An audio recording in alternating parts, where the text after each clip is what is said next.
We have enough for a quorum. I'd like to have a motion concerning the minutes of the October 16, 2017 meeting, please.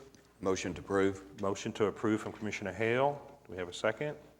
Second. Second by Commissioner Schuline. Any discussion? We have a motion to approve the minutes of the October 16th meeting from Commissioner Hale, seconded by Commissioner Schuline. Can I have your votes, please? Okay, item is approved. Report on licensed taxi and record service will be in January. We go to the consent docket. Is there anybody here wanting to speak against an item on the consent docket? Okay. Can we have a motion concerning the consent docket, please? Motion to approve. Motion to approve from Commissioner Hale. Do we have a second? Second. Second by Commissioner Schuline. Any discussion on the consent docket? Okay, we have a motion to approve item 4, the consent docket by Commissioner Hale, seconded by Commissioner Schuline. Can I have your votes, please? Okay, item is approved.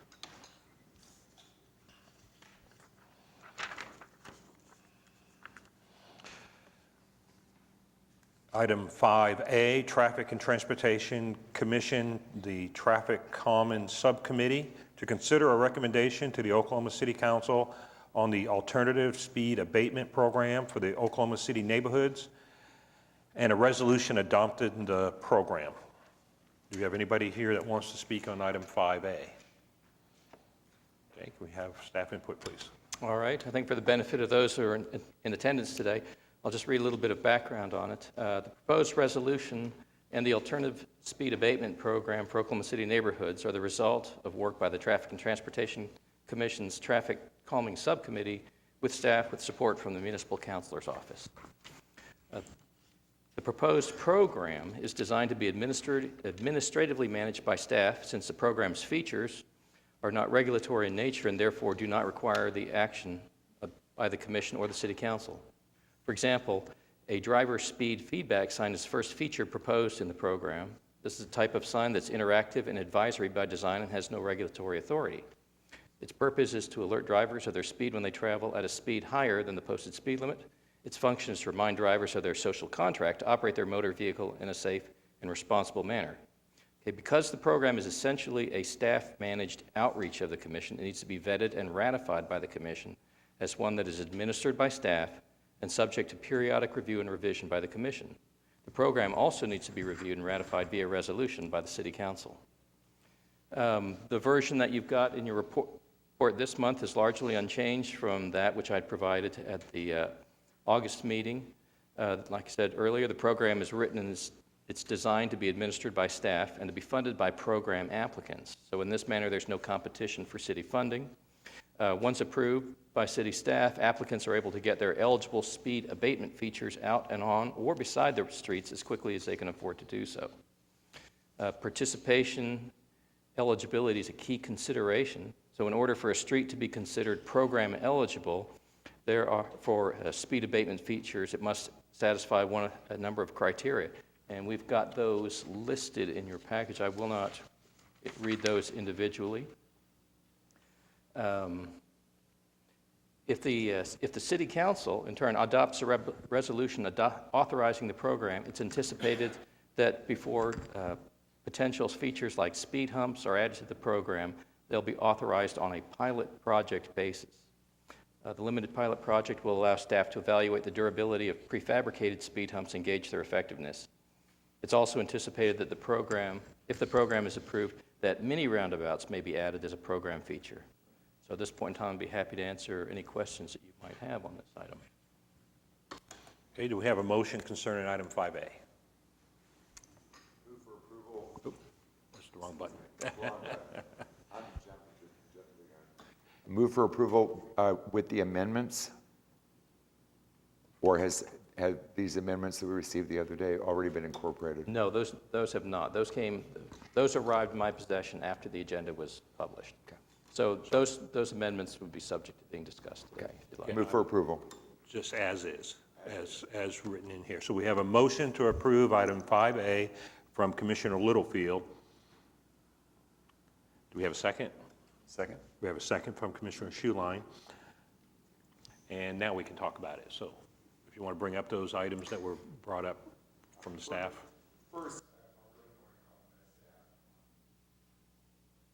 Wrong button again. I want to compliment staff on the work that you guys have put into this.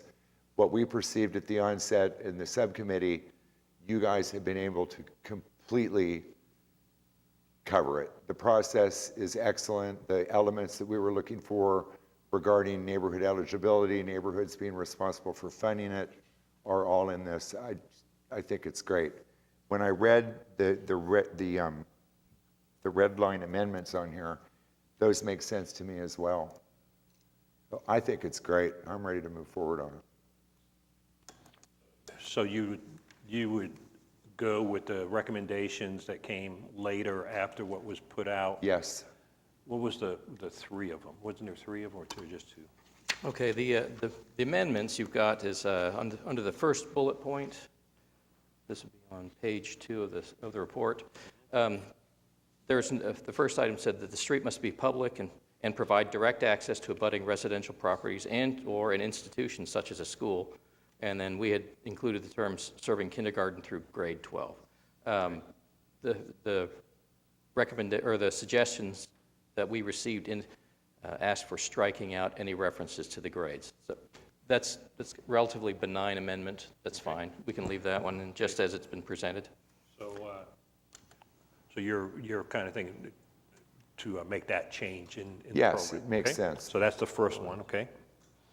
And on the fifth bullet point, it reads, street segments should be uninterrupted. If a street segment has existing traffic controls that are determined to be out of conformance with the criteria in the city's residential stop sign warrants and/or stop control criteria in the manual and uniform traffic control devices for streets and highways, then such controls may be subject to modification or removal.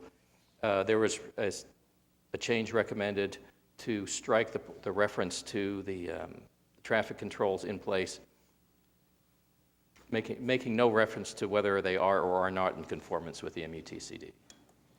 So you're saying that on subpoint 5 there, that's okay to go ahead and pull that out? Yes, makes sense. Yeah. So number 1, you're A-okay with. Number 5, you're A-okay with. And then the last, Okay, hold on the one very second. last. Do you have a comment, sir? Okay. Going up into that. I can come back to that particular point, that's fine. Okay, all right. Go ahead and find out what the motion. And there was also on that same bullet point, there was request to consider striking out no changes to neighborhood regulatory traffic controls will take place under the program without being heard by the commission. Removing that is not. And so on number 5, subpoint 5, that portion is also okay to be pulled. It would be a given. Okay, okay. Okay, and then there was one All more. right. On page 3 of the staff report, there is the next to last bullet point reads, the observed 85th percentile vehicle speed must exceed the posted speed limit by at least 3 miles per hour, or there must be at least 5 or more reported collisions on the street in the previous 12-month reporting period. The reviewer had marked that out. I think that when that comment was submitted, it was done relative to the driver speed feedback sign, which you can use that anywhere at any time. But I don't think that the reviewer was thinking in terms of some of the other potential program features like speed humps, where you would probably want to have some form of justification, like a documented speeding, a demonstrated and observable speeding problem as opposed to just a perceived one. So I would tend to think that that might have been marked out without looking at maybe the bigger picture. I would probably recommend leaving that in.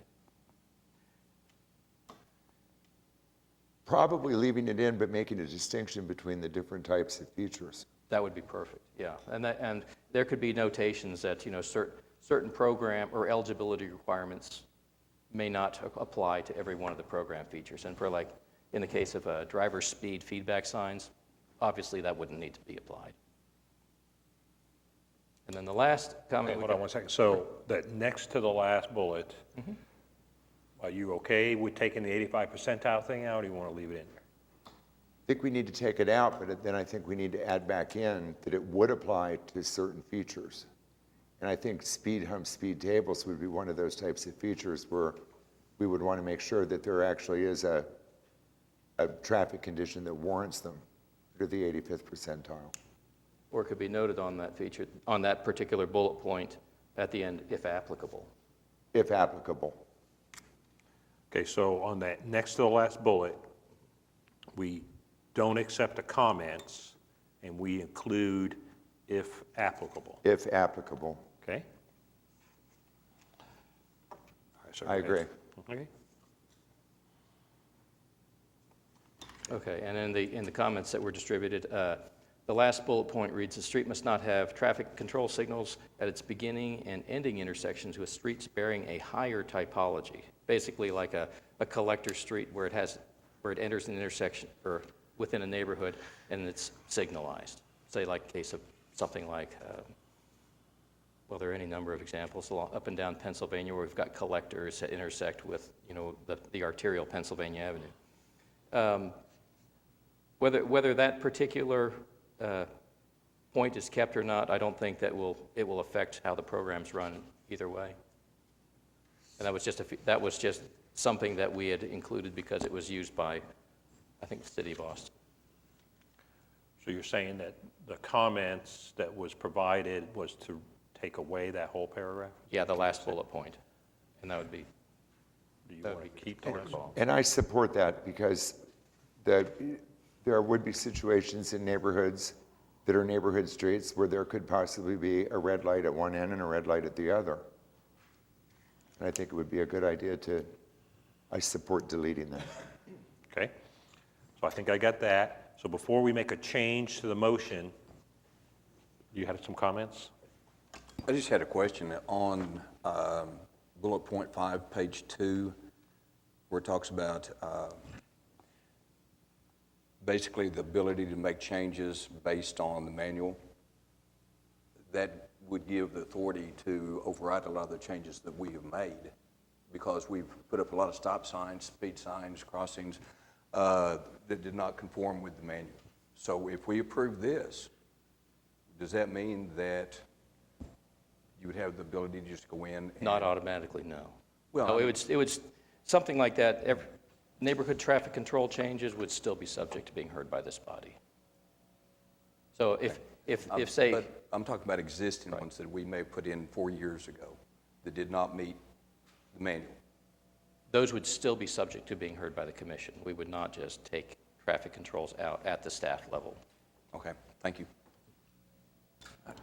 On that same issue, Stuart, what I'm wondering is, do you need that capability when you're discussing the application with an applicant of just what all it does mean? Because like we're saying, we've got these stop signs out there that we know were never warranted, but we put them in because the only thing we had to work with. Now, if you come back and somebody wants a speed hump between two four-way stop a block apart, now that's interfering with road users now. You're really impeding on the road users' ability to get through there. So I'm saying there's an issue with speed and there's an issue with right-of-way. Two different things in my book. So I think you need that ability at least, and if we have to come back to commission to remove something that we formally approve, like a multi-way stop, then so be it. But that needs to be at your discretion as to make that decision when they're making that application. Well, this Does will be very much a learning process as we start meeting with, case applicants for this program.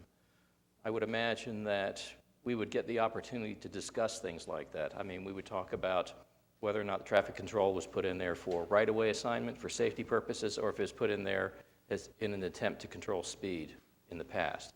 And so they would have the opportunity to consider what it is they're seeking, how it might have changes for them, and then what they might want to decide to do collectively as a neighborhood. Because these things would typically not be individually funded. I mean, it's probably beyond most people's ability to fund something like this strictly out of pocket by themselves. It will always take some level of neighborhood notification and neighborhood involvement.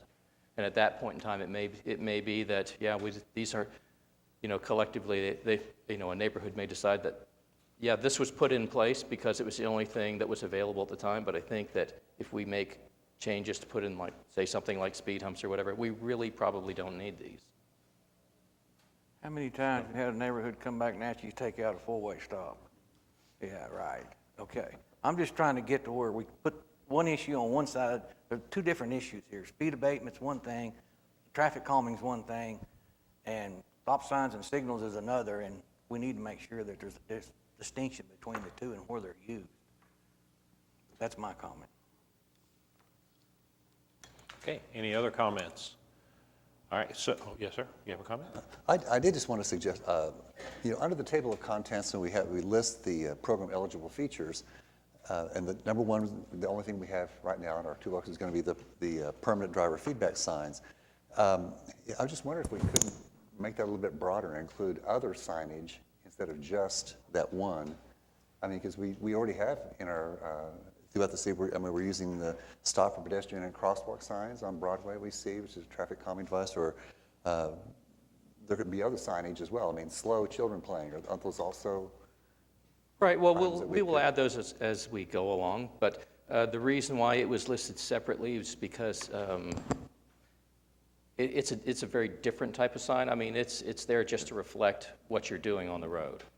So, it could be used at any time, almost under any situation.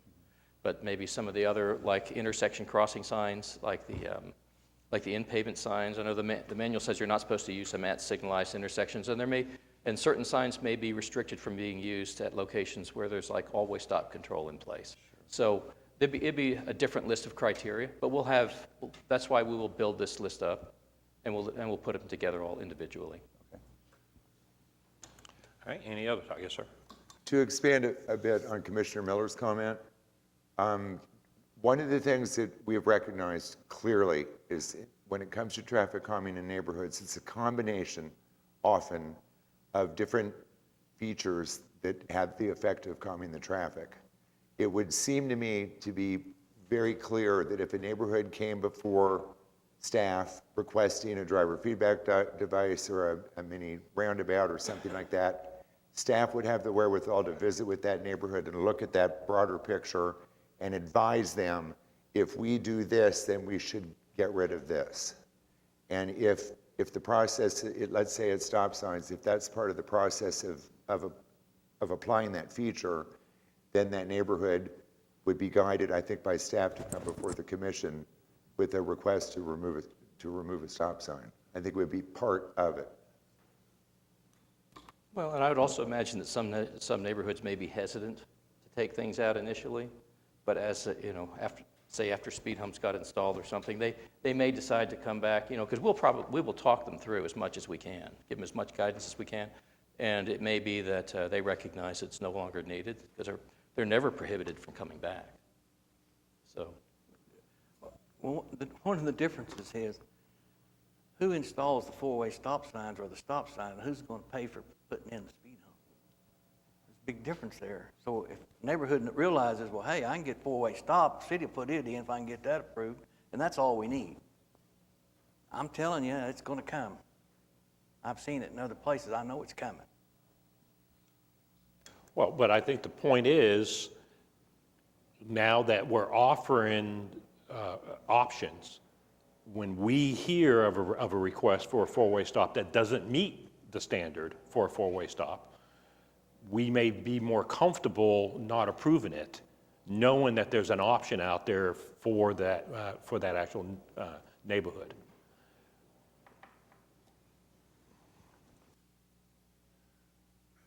Okay, sir, did you have anything else? Anybody else?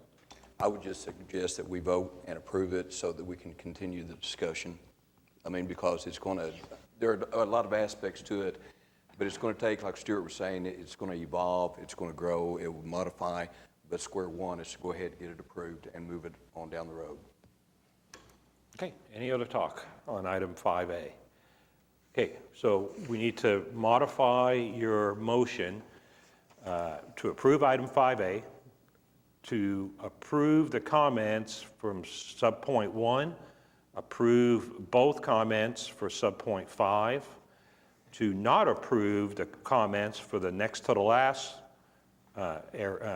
section, but add, if applicable, at the end. And then the last comment, it is A-OK. All right, is that correct? Everybody, is that what we want to do? I think what I picked up on was on the very last bullet point, Okay. it was recommended, one of the comments I'd received was to delete it, and I Right. think that you were receptive to deleting it. Right, that's where I was saying that Yeah. last one is A-okay. Is To okay. delete. Is to approve the comments, which is to Okay. remove it. Okay. Just like on subpoint 1, it's okay with the comments, to go ahead and accept the comments, right? Correct. So point 5, there's 2 parts, 1 and 2, and both of them, it's okay to accept the comments. The next to the last one, don't accept the comments, but add if applicable, which keeps the 85 percentile in there. And then the last one, it's okay to accept the comments, which is to go away with it. Is that correct? Okay, that's the motion.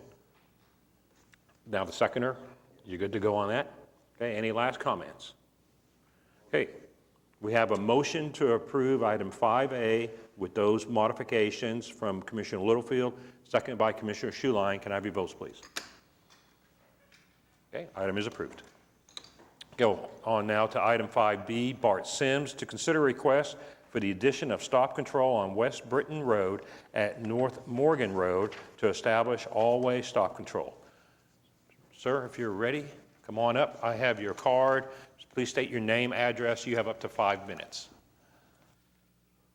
Bart Sims, address is 10673 107th Street in Yukon. It is Oklahoma City, city limits. First, I'd like to thank the commission, the opportunity to speak in front of you today. I requested these two items both out of a personal matter and a safety matter, both of which are not mutually exclusive of one another. These two intersections I take on my commute home from work every day. I work here downtown and use those two intersections each day. During the late summer months, August and September, the weeds at both of those intersections can get pretty high, especially at Morgan and Britton Road. And I use the left turn option to turn west down Britton Road, which, looking back up over the hill towards the turnpike, sometimes can get pretty hairy. So I thought during the late summer, I'm going to request a four-way stop here, both for myself and my daughter, who is 14 now, turns 16 in a few years. She's going to be using these same roads. And oftentimes we come home from the city, from doing our shopping down Britton Road, and it's pretty easy for cars traveling on Morgan Road to really pull out in front of you, either trying to turn left or right onto Britton Road. So it wasn't just for me to turn left, it's also for a safety issue that I wanted to request these stop signs. That's it. All right, thank you very much. Thank you. Anybody else wanted to speak on item 5B? Okay, staff input, please. All right, you've got our comments before you. Under recommendations, we're noting that always stop-controlled intersections are common and not unexpected at rural arterial section line road intersections in Oklahoma City. The use of always stop control at this section line road intersection should not violate driver expectation. Although the intersection currently does not meet any of the MUTCD warrants for the use of always stop control, and the intersection does not have a collision history suggesting the presence of any particular safety hazards, staff can support the addition of the requested stop control for safety and, more importantly, traffic control consistency. So action on this item will be at the discretion of the commission. We have a motion concerning item 5B. Motion to approve. We have a motion to approve from Commissioner Hale. Do we have a second? Second. Second by Commissioner Clare. Any discussion? Okay, we have a motion to approve item 5B from Commissioner Hale, seconded by Commissioner Clare. Can I have your votes, please? Okay, item is approved. Going down to item 5C, Bart Sims, to consider a request for the addition of stop control on West Britton Road at North Sarah Road to establish all-way stop control. Sir, did you want to speak again? Okay, anybody else wanted to speak on item 5C? Okay, staff input, please. Our comments are identical on that. But approval of this, of stop control at this intersection would make all-way stop control basically consistent along the Britton Road corridor. So for that reason, we would support the addition of stop signs. We have a motion concerning item 5C. Motion to approve. Motion to approve from Commissioner Hale. Do we have a second? Second. Second by Commissioner Clare. Do we have any discussion on item 5C? We have a motion to approve item 5C from Commissioner Hale, seconded by Commissioner Clare. Votes, please. Okay, item is approved. We go on now to item 5D, Timothy W. Johnson, P.E., President Johnson and Associates, Inc., to consider a request for the installation of a traffic signal at the intersection of North May Avenue at Elmhurst Avenue. We're going to skip public comment just for right now. Can we have staff input, please? Okay, this item was continued from the September 18th and October 16th agendas at the request of the applicant. In late October and early November, staff was contacted by telephone by several local area residents regarding the application, and those and the written comments we received were included at the end of the item. On November 9th, staff received a letter from the applicant requesting that the item be withdrawn. So our recommendations per the applicant's request, we recommend striking the item from the agenda. Happy to answer any other questions you might have. All right, thank you. Do we have a motion concerning item 5D? And we have a motion from Commissioner Littlefield to remove item 5D. Do we have a second? Second. We have a second from Commissioner Schuline. Does anybody up here have any comments? As far as the people who asked to speak on this item, there is a portion after we're done with item 5. We go to item 6, which is comments from citizens. If you still want to speak, we'll be happy to hear you. Okay, any other comments on item 5D? Okay, we have a motion to remove item 5D from Commissioner Littlefield, seconded by Commissioner Schuline. Can I have your votes, please? Okay, item is removed. We go on now to item 5E, Felicia Jackson, P.E., CFM, Civil Department Manager, CEC Corporation, Inc., to consider a request for 15 sub-items. I won't go through them all. They're up here on the board. They're in the agenda. Do we have anybody here that wants to speak on item 5E? Okay, can I have staff input, please? Well, at this point in time, I think the consulting engineer is here, and we'll be able to kind of give you an overview of the project, and afterwards I'll be happy to answer any questions that the commission may have. Ma'am, if I can have your name, your address, you have up to 5 minutes to make sure to fill out a form. Sir. Felicia Jackson with CEC, 4555 West Memorial Road. I am the project manager on this project. The improvements are being done in conjunction with a Classen streetscape and roadway improvement project. Those improvements mainly consist of meeting ordinance requirements by adding ADA and overall making the project more safe, which is our priority. I'll be happy to answer any questions that you may have. Okay, thank you. Ma'am, if you could just fill out the form while we're pressing on. Thank you. Did you have any further staff inputs? The only thing that I want to know is I'll answer any questions you might have, but in the summary of staff recommendations on page 7, we note that should the commission consider approving the request, we're recommending that a motion for approval include making the commercial and passenger loading zone in Part 12 to be in effect on a full-time basis, and making the 15-minute parking zone requested in Part 14 to also be in a full-time basis. Other than that, I'd be happy to answer any questions you might have relative to the application. Okay. Ma'am, did you have any comments on the staff recommendation about sub-items 12 and 14? I do not. We did speak with occupants in that area to make sure we wanted to give them what they needed. So that's where those requests come So from. you're okay with the staff recommendation? I am okay with that. Okay, thank you.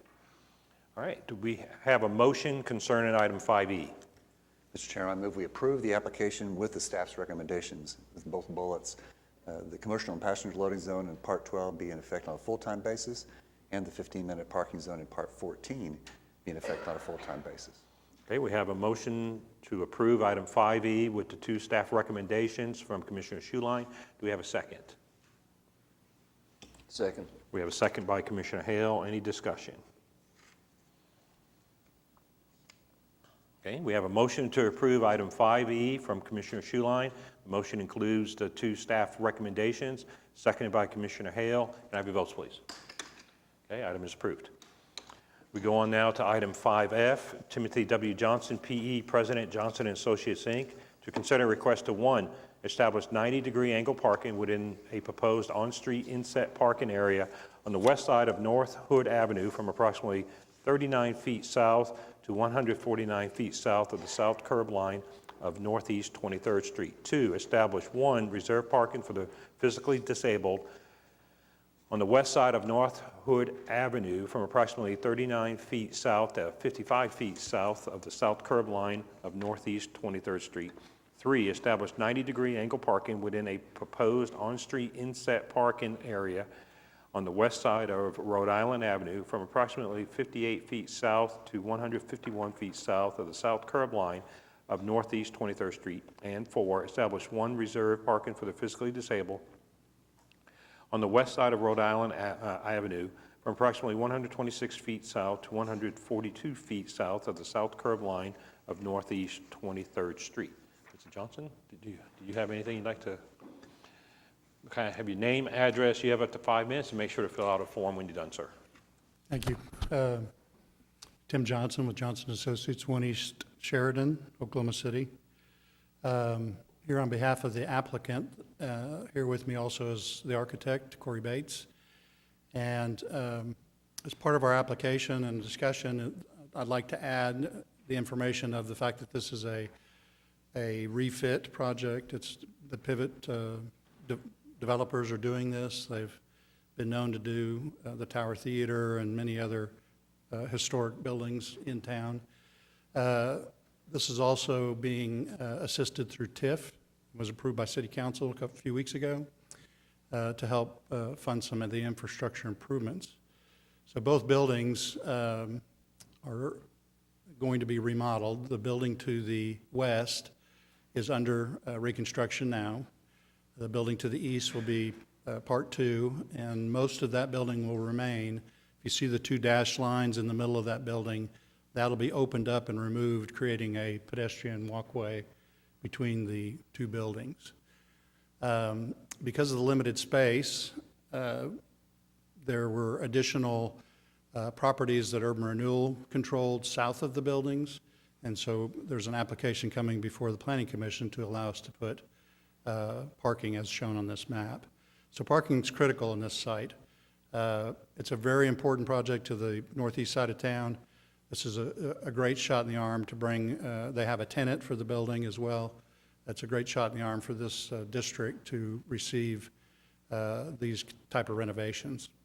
On the Hood Street, which is the bottom of the page there, what you're looking at, we fortunately have a little bit extra room on that, which allows us to meet the buffer criteria that I'm not even sure that's defined anywhere, but there's a buffer request that you all have come up with to allow for bigger trucks, bigger vehicles to fit, and we can meet that at that location. However, at Rhode Island, we don't have that luxury. The building is pushed further to the east and close, and so we can meet the minimum criteria of the 18-foot bay, and we have a 26-foot street there. I'd like to show you an exhibit.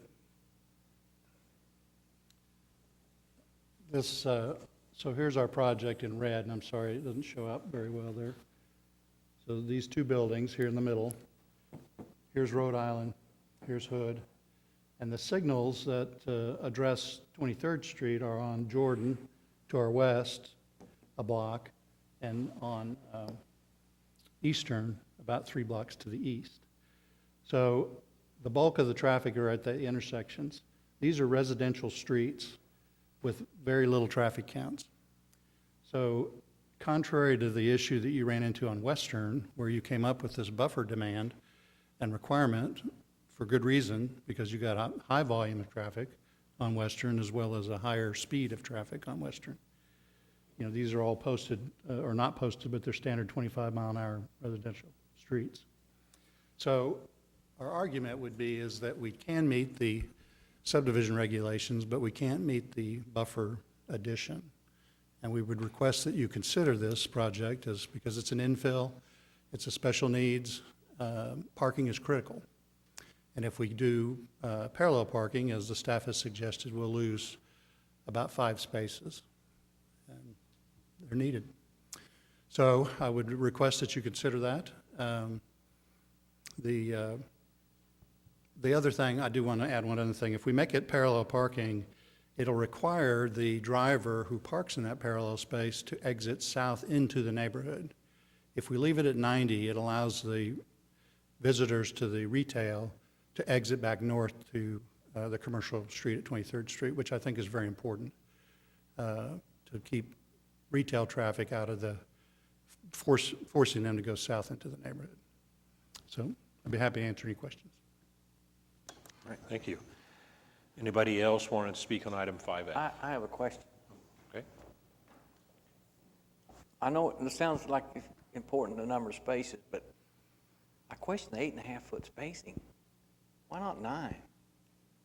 Typically, every is 9. I mean, the previous Code one allows before- for 8.5. Huh? The code allows for 8.5, Or- and we're trying to get as many as we can get in there. 'Cause I just measured the distance between the mirrors on my pickup. It's 8 feet. Can you imagine? And then you've already got a restricted distance. You don't have any buffer area at all. Well, that car, he can't see anybody till he backs almost all out in the street. And I would assume that And people that's in not- bigger vehicles like vans and stuff would use the The- parking in the rear where they feel more comfortable parking their car.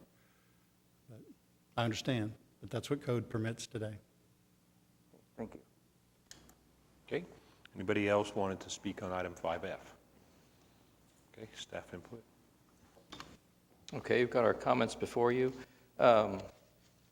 With respect to like traffic volume, say on Rhode Island, on page 1 of your report, we did get a 475 vehicle a day count on that, and our 85th percentile that we observed was 28, which is reasonably close to in conformance with the posted speed limit.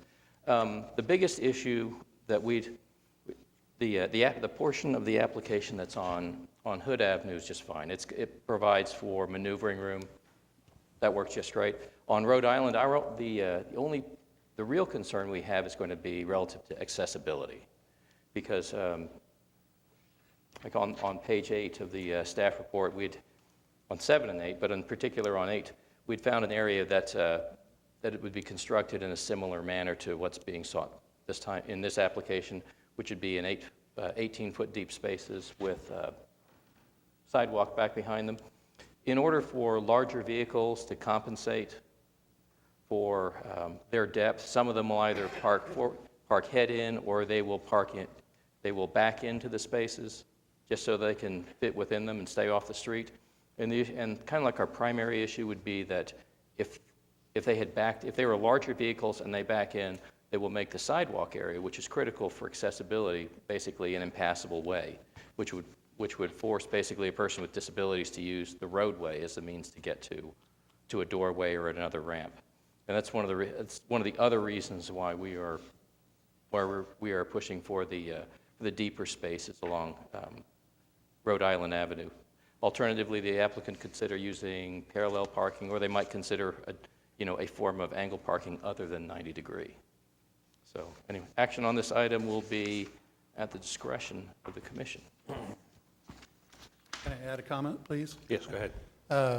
Corey advises me that we actually have 7 feet between the building and the edge of where we're showing the parking, where we're showing 18-foot parking. We could change that to a 20-foot and still have the 5-foot sidewalk. If that makes anybody any more comfortable. I'm not sure where the buffer is ever defined. I know our rule of thumb has been 22-foot deep on 90 degree. And then one last comment on the angled. Again, it would force the drivers to go south into the neighborhood. So Okay, what was the first part you said? Say that again. the first very part you- first. yeah, about the- We currently have 7 feet from the building to the edge of the parking space. And we can make that we could keep the 5-foot sidewalk and make the depth of that parking bay 20 feet and still have a 5-foot sidewalk. If that would give anybody any comfort, we'd be happy to modify our plan that way. And how would the plan be modified? We just call for the spaces that you approve be 20 feet deep. The white line, you're saying? Pardon me? The white line or? No, 20 feet deep, so the curb at the building would give you a 20-foot deep parking space instead of the 18 that Could we're you go back showing. to that picture of the trucks? Right there, yeah, that one. Okay, this is where we're talking about, right here? This picture isn't our project. No, okay. This is just an example of somebody an backing into a example, okay. space, which obviously the building people are going to have to deal with their clients and customers to not allow this. This blocks the walkway. But if you'll go back to where you were, so on Rhode Island, the blue area is only 18 feet deep. What Coria says is we have an extra 2 feet there that we could make that a 20-foot deep space.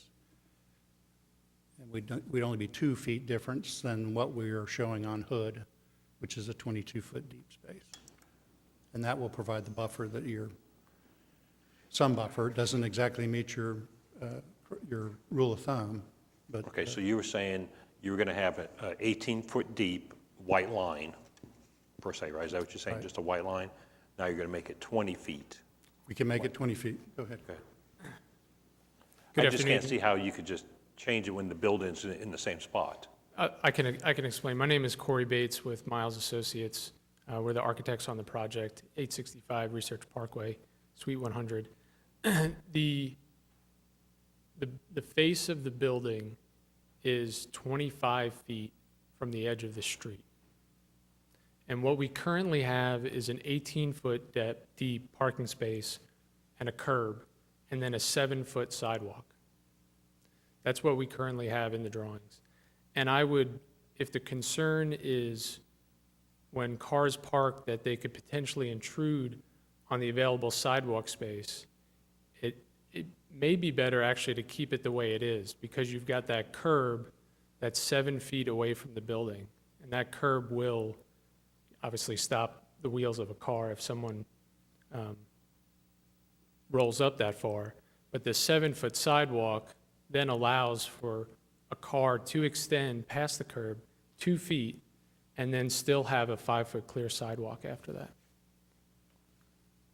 And you're saying most trucks have a 2-foot space past their tire where they would curb check? I can't speak In to the general.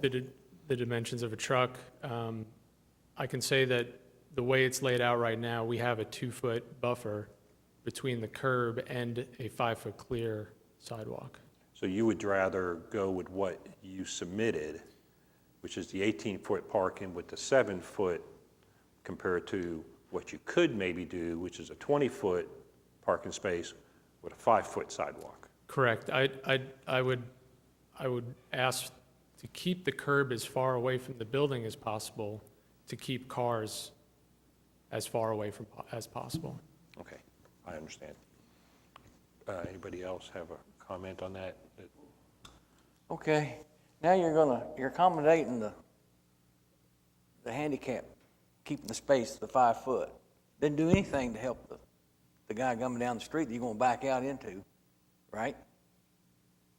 Still don't have the buffer area to back out without, you can't see anything. If a car's coming down that street on Rhode Island, you won't be able to see, you cannot see backing out of that spot at 90 degree. No way. I don't disagree with the philosophy that you all have adopted. This isn't Western Avenue. It's a lighter traveled street. It's a much less intense condition. The project on Western, it was a continuation of the on-street parking along Western from 36th to 63rd. This is a condition that unfortunately we have to live with because the building is where the building is. And, the area that is on the east side of the building now is currently paved, and I'm sure 20, 30 years ago was probably parked on. But agreed, cars are a little bigger, but also cars are a lot smaller. We have a lot of small cars on our roads, so not everybody drives a big truck. You don't see very many parking lots without one in it, though, do you? That's why we got a space reserved right up there for the big truck. Okay, yes, sir. Question, there is parking in the back, correct? Yes, that's correct. And you would be giving up how many spaces to go from 90 degree to parallel? About 5. Okay, with parking in the back. But we're right at code where we are. Have you done any calculations to know how many you would lose if you went to, say, 60 degree, 30? Probably lose at least one space. My big concern, and I understand what you're saying about keeping traffic from exiting through the neighborhood, but I think users of this building, I think will learn that eventually it'll be easier for them to turn around in the parking lot behind. But my thing is with those 8.5-foot spaces, if you're coming from the north, you're gonna have to swing out. You're gonna have to take a wide approach into those. And I don't think it's just the bigger vehicles. I think it's almost all vehicles are gonna have to take a wide. So they'll be in the northbound lane of Rhode Island in order to get into those parking spaces. So I think looking at 60-degree parking and losing one space, I think from a circulation standpoint and not interfering with traffic might be worth taking a look at. It's a 26-foot street in lieu of a standard parking lot that has 24 feet for two-way traffic, which is anytime you have 90-degree parking, you're going to have that overlapping into the lane to turn. And the maneuver would have to be done when somebody passed and went by. So it's not unusual condition. It's all over town like this with 18-foot deep spaces. I understand you want to improve and do something better. In this case, it's a historic building we're going to renovate, and we don't have the room. Fortunately, on Hood, we did. So we'd prefer to stick with the 90 because we think it serves the building and the neighborhood better, but if it boils down to win or lose, I'd rather lose one space than 5. But just being honest. All right. Do you have any more comments, sir? All right. So, anybody else want to speak on item 5F? Okay. Do we have a motion concerning item 5F? Make a motion to approve item 1 and 2 and disapprove 3 and 4. Okay, we have a motion from Commissioner Hale to approve item 5F, subpoints 1 and 2, and disapprove items 3 and 4. Do we have a second to that motion? Second. Mr. Chair. Second. Hold on one second. Mr. Chair, because the item is 1 and 2 for approval and 3 and 4 not for approval, could we take those votes separately? So item 1, item 2, item 3, item 4. Can we do 1 and 2 as a group? Yes, Okay. unless you have some objection from the commission. Okay. So let's go back to Commissioner Hale. I'd like to make a motion to approve item 1 and 2. So 5F, item 1 and 2 to approve. Do we have a second? Second that. We have a second from Commissioner Miller. Any discussion on item 5F, sub-items 1 and 2? Okay, we have a motion from Commissioner Hale, seconded by Commissioner Miller, to approve item 5F, subpoints 1 and 2. Can I have your votes, please? Okay, item is approved. Do I have a motion concerning item 5F, subpoints 3 and 4? Make a motion to disapprove items 3 and 4. We have a motion from Commissioner Hale to disapprove items 3 and 4. Do we have a second on this motion? Second. We have a second by Commissioner Miller. Mr. Chairman, can I Yes, make sir. a comment? Uh-huh. With regard to the comments relative to the angle parking or parallel parking options, it would not do this project any service at all if we walk away with no parking in front. So I would just ask your consideration to the alternatives. That's where I was going to go. As we talk about item 5F, subpoints 3 and 4, do we have a recommended option that we'd like to throw back out there, or is it just disapprove and move on with no parking? Well, the applicant can, if parts 3 and 4 are not approved, the applicant can make a new application for a different parking concept for the space along Rhode Island. Now, could we approve something if the applicant wanted to make something here, ma'am? The applicant could amend the application here if staff felt comfortable making a recommendation to you on the amendment to the application. Okay, thank you. All right, then we go back to the applicant. Hold on one second. Thank you for bearing with us on this. We would request that our application be modified to allow the 60-degree angle parking, and that would minimize the number of lost parking spaces in there.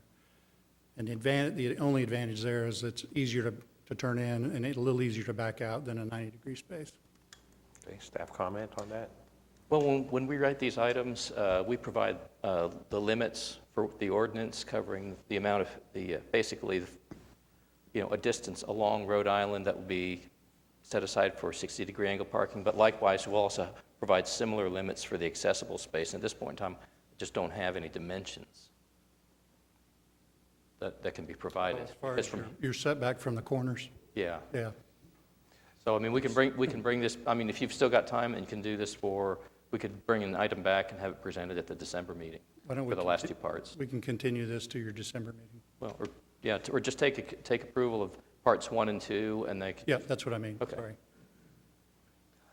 Okay, do we want to press on with the motion to disapprove, or just move it on to the next meeting? Can I modify my motion to approve the request for modification stipulating that it conforms to city guidelines, make the recommendation? That way you don't get tied up for another month.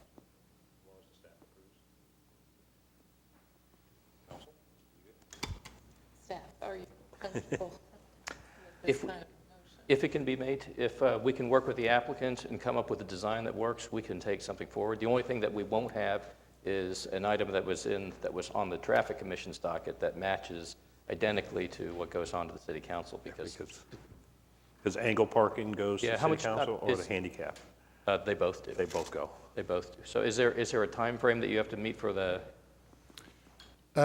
We have a limited approval on our building permit until the parking's approved. So there are certain things, we can't get a CO, for example, until the parking's approved. So building's under construction. you won't be complete by this time? No, we will next not be month? Okay. complete by December. We'll have time. It's better to continue. And I'd be happy to Yeah. come back in December with this. Okay. So it'd be better to just move the sub-items to next meeting than to go for a disapproval? It appears so. What would be appropriate to consider is withdrawal of the motion on 3 and 4, and then entertain a motion Right. to continue 3 and 4 Okay, to the December meeting. okay. So we go on to Commissioner Hale. Does the applicant request that we remove items 3 and 4? Continue. To I continue. would ask that we remove 3 and 4 from today's agenda and also make a motion that it be continued next month. Okay, and then we Items 3 and 4. go on to Commissioner Miller. Do you agree? I agree. All right. So we have a modification to the motion from Commissioner Hale and seconded by Commissioner Miller, that 5F, items 3 and 4 will be moved to the December meeting. Do we have any comments on this item? Okay. All right, we have a motion from Commissioner Hale, seconded by Commissioner Miller, that that item 5F, subpoints 3 and 4 will be moved to the December meeting. Can I have your votes, please? Okay, item is approved. Okay, thank you. Okay, now we go to comments from citizens. We'll offer up anybody who's already submitted a form. If you do want to speak on the item that was on the agenda that's now pulled off, does anybody want to speak that's already filled one out? Okay, yep. So, and when you get up, if I could have your name, your address, and you have up to 5 minutes. Okay. Well, I promise you I won't take 5 minutes. My name is John Condren. I live at 3025 Pelham Drive in the Lakehurst neighborhood.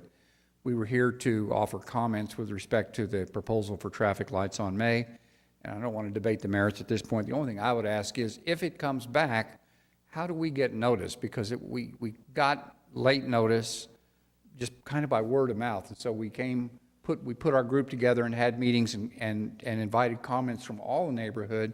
So, and we're here today. But we understand that the application's been withdrawn. But if it comes back, will all the people who sent letters in on this proposal get notice the next time it comes out, because it gets to be kind of a, we get in a time crunch trying to let everybody know, solicit comments from everybody, because it wasn't a reflexive reaction. There were people that said, a few people that said yes, and some people opposed it. So we just want to be in the loop, should it come back, and somehow get noticed so that we can have our voice heard. That's the only comment I have. Okay. Well, we could, I was about to say, in order for this meeting to be held, we have to publish notice, and it has to be posted by the city clerk in a place of conspicuous notice here at City Hall. And then we also, because I think laws have changed, that if you have a public meeting and your entity's got a website, you need to publish it on your website as well. There's not, for cases like this, there's not a requirement for individual notice, but if you've expressed an interest in something like this, coming back at an intersection, we've got all the contact information, and if that would be your pleasure, we will do our level best to make sure. I'd appreciate people that. are And noticed. certainly you could notify myself, because then I have the ability to send the emails out to the neighborhood, and we also have a Facebook page. We could let everybody know and solicit comments, and that way people can be heard and express their opinions. That's my only comment today. Very good. Thank you. Okay, I have three more. Did anybody, just one moment. I have three more. Did anybody else of these three want to talk? Ma'am? If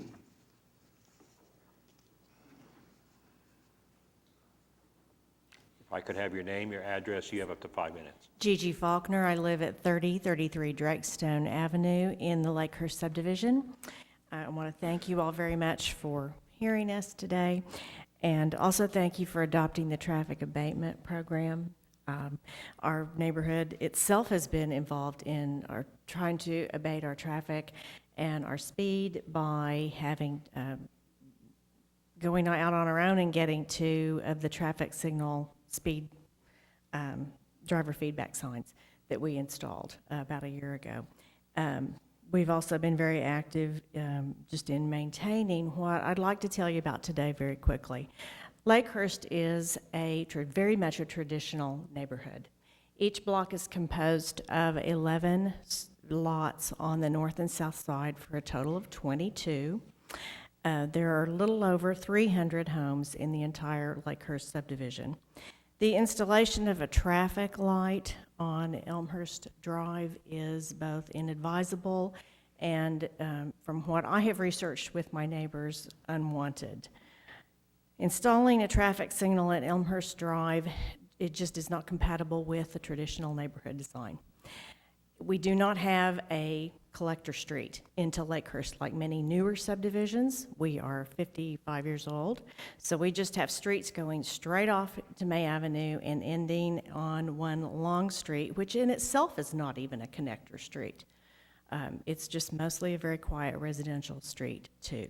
We have many children in our neighborhood, and a traffic light would put an undue burden particularly on the residents on Elmhurst, but also on the streets, at least 2 to 3 streets north and south of that, just because of the nature of traffic and all of us making left and right-hand turns, both coming in and out of our neighborhood. We are already backed up all the way from Britton Road down to our neighborhood, which almost ends at Wilshire, which actually does end at Wilshire, except for a little commercial strip. And at high traffic times, it's already backed up. So a mid-block light would even further congest that, and it would contribute to pollution, congestion, light, and also traffic coming in and out of our neighborhood. So we very much think that is a safety issue and affects many people in our neighborhood, not just the people on that particular street. As you go, Elmhurst does not even match Elmhurst going east into Nichols Hills Suburban on May Avenue. Those streets are offset by a little bit. The developments, at least the Elmhurst, May Avenue is, the houses in Nichols Hills Suburban are buffered by some commercial property. They're along that side of May Avenue, but we are not. Elmhurst Drive goes in from May Avenue to the east and is not even a curb and gutter street, going into Nichols Hills Suburban, where it bypasses Christ the King School and also one other elementary school just to the north. that are just side by side. So it impacts a lot of individuals, a lot of children, and just increases to, just, it would be, have a very negative effect on our neighborhood.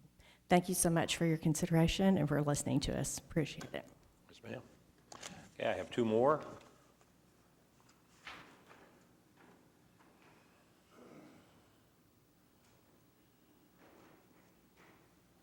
So if I got your name, address, and you have up to 5 minutes.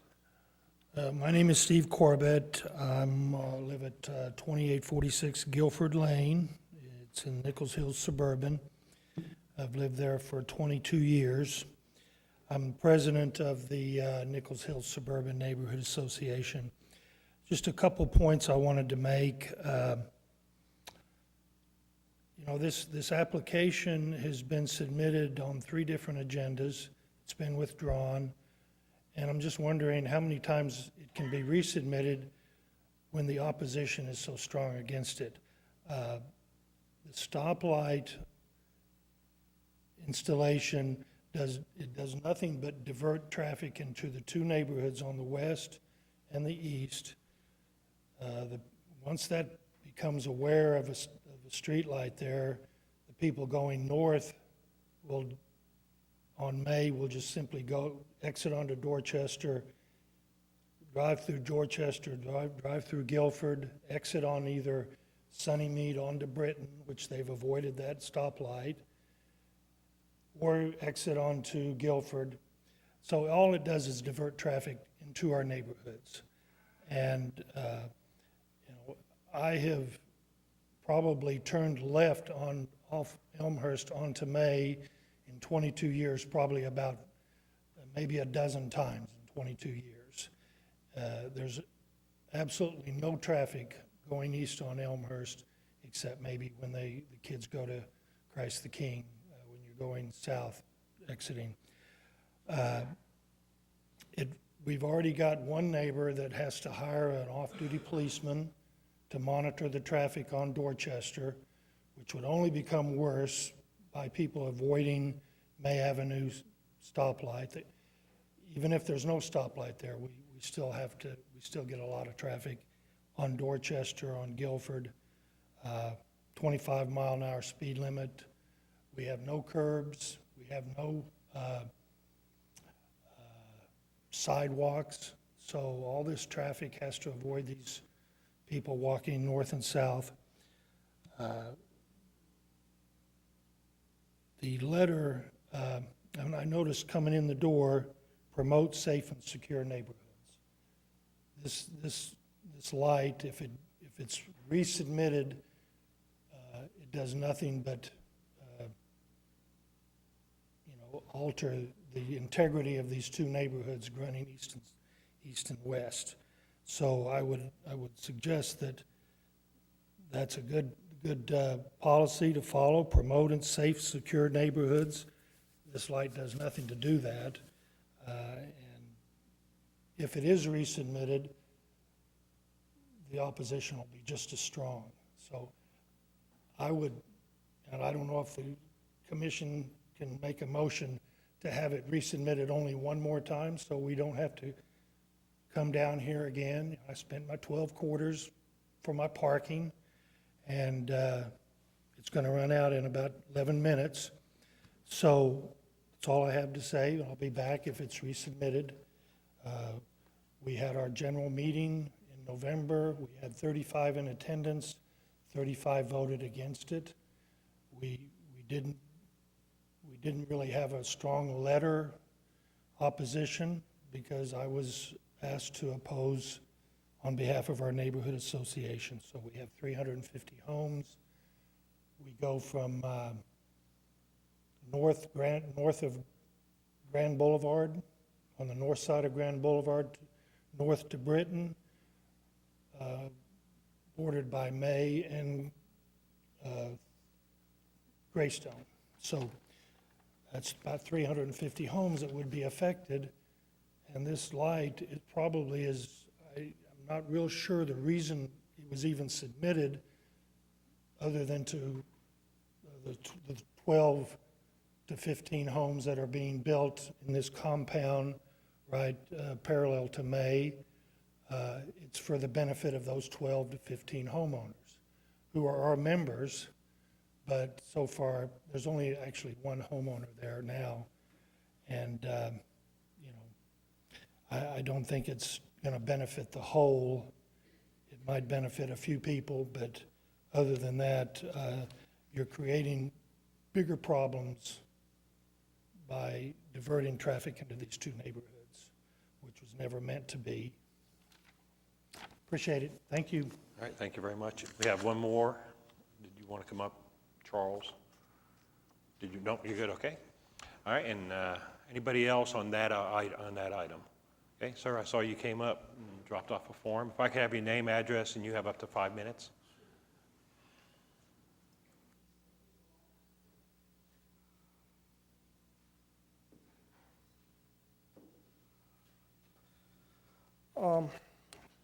Last meeting we talked about, my name is Yassine Etawi. I'm on 320 Northville Avenue. Last meeting we talked about the mechanical inspection. We've been working with Mr. Balderrama to push for new regulations. We do have wide open doors for fraud, and we made this addendum just to make the businesses doing these mechanical inspections to be just like any other contractor, like a plumbing contractor, electrical contractor. This paragraph is kind of copied and pasted for most of the contractors.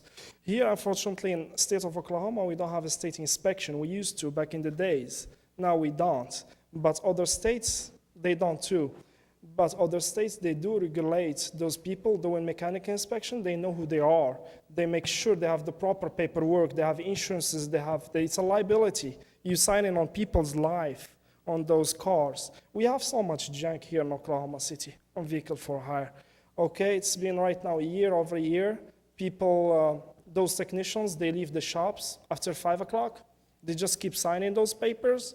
Technician, how much he makes? $15, $20 an hour. He sells them for $20, $25 a piece. So mainly, the papers are signed on Shepherd Mall parking lot, over Lake Overholser parking lot, alleys, downtown, everywhere. So I've been talking about this. Okay, I'm sorry. Hold on one second. Staff would like Yeah, to go make a ahead. comment. I am, but I didn't really mean to interrupt. The city council will be entertaining this ordinance that you're talking about in this chambers tomorrow. Yeah, I know. So- We are well aware. We'll be there. Okay, I was about to say, because this body's, But this is completely new. Does not have nothing to do with tomorrow. We want the traffic commission to recommend it for the city council, because this is just like an addendum. The first one is a city council. The second one is here. It's traffic commission record keeping. I'm asking for the commission to accept my addendum for record keeping. These businesses, they have to keep the records. Hold on one second. Council. Excuse me, and I apologize also for interrupting you. Are you asking that this body make a recommendation today for tomorrow's council hearing on the Or ordinance? for next meeting. Because if it's on the agenda for the council to entertain tomorrow, it's not on the agenda for this body to entertain today. So they would not, I'm sure they would love to hear what you have to say, but if the idea is that what you say then results in some kind of a motion or action by this body for tomorrow, they would not be able to do that. Well, right now it's just the introduction. I know it's gonna take time to review it. At least I'm here to speak so you guys know what's going on. It's just been a while. This was going on for 2 years. It took the OKC PD, to push for this for a few months now. I know they're very busy, but they have so much. But finally, they pushed a little bit. But again, it's out of authority to do anything beside this. That's why I'm here today. For the license, it's a license department. Sure. But the record keeping, I guess, if the commission here can approve it, that will strengthen the regulations, so there'll be no much more fraud on the record keeping. Those businesses, they should keep the records on their mechanical inspections. Okay, and you filled out one of the forms, correct? Mm-hmm. So there's your contact information. Staff now has this information for them to work on. right, and at this point in time, we'll send it to the Oklahoma City Police Department for them to review.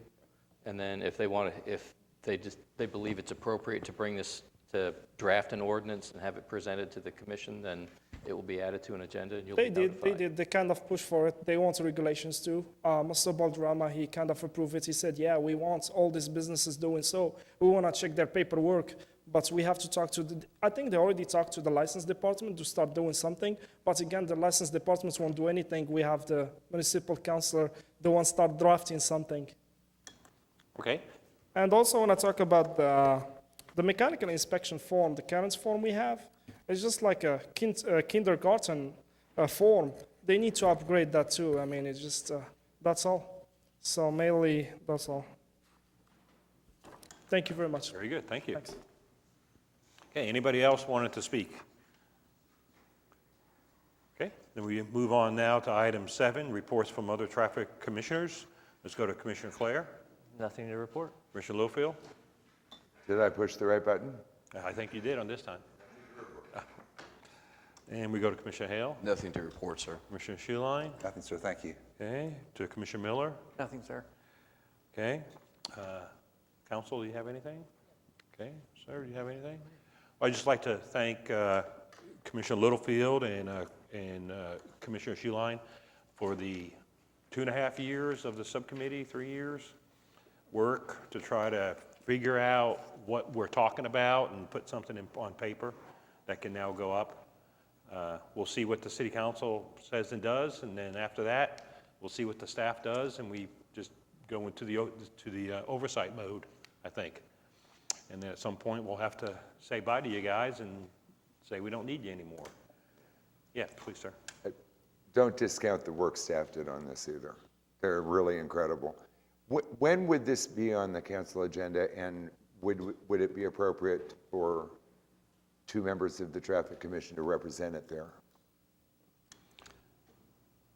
Well, we will submit this. It will go in December sometime. It may be the last meeting in December. I'm not sure when the cutoff dates are because the city council will meet just 2 times that month. A lot of times if the meeting is close to, around the Christmas holiday, sometimes that meeting is or isn't held. But I tend to think with just having 2 meetings, it'll probably be the second meeting in December. So it'd be late, about a month from now. But you'd let us know? Yes. Okay. Well, Yeah. and I would say that, as with almost everything that leaves us and goes up to the city council, the staff represents us. Great. So, I mean, whether it be Stuart, his boss, his boss's boss, his boss's boss's boss, if the council had any comments, they would state it to them. They're all well read in on it. And then, of course, anything that would come back would be officially sent back with their recommendation comments, and then we would go back to work on it. Anybody's allowed to go, of course, if you really want to, but I think just the normal process is that the staff represents us at the city council. Okay? All right. I have one point. If you notice, we have our at-large seat that's vacant. It hasn't been filled for a few months. Maybe if you put the word out through your social media, through your contacts, anybody who wants to serve, you could put the link from the website that says what the Traffic Commission is and what we work on. And, they just have to live in the city. Don't have to have a city address like me. I have a Choctaw address, but I live in the city. So as long as they live in the city, provide them that website that shows them exactly what we do and why, and if they want to serve, to go to the site that has the application and get that word to the mayor's office. For the at-large position, it goes through the mayor's office. Okay, anybody have any other business for the council? Staff, you have some final? We just have our standard report on the stop and yield sign applications, or yield sign installations. I just want to do note that, as Mr. Johnson had mentioned earlier, we're in the process, we don't have on-street public parking standards, and so we are working on them. And just within the past year, we had sent over the first book of official minutes from this commission, which was formed in 1948. So your 70th anniversary is coming up. And ironically, going through some of the early minutes from those commissions. One of the big things or subjects of discussion was a development of on-street, basically angle parking standards. So, I mean, if this commission did like a traffic calming policy in about 2 or so years' time, maybe 3 years' time, you guys can really outperform and maybe do something for the 70th anniversary of the commission and finally get some on-street parking standards adopted. And we are working towards being able to present something first part of next year. I have nothing else except to wish you a happy Thanksgiving. Same to everybody else. Okay, anything else? Okay, we stand adjourned.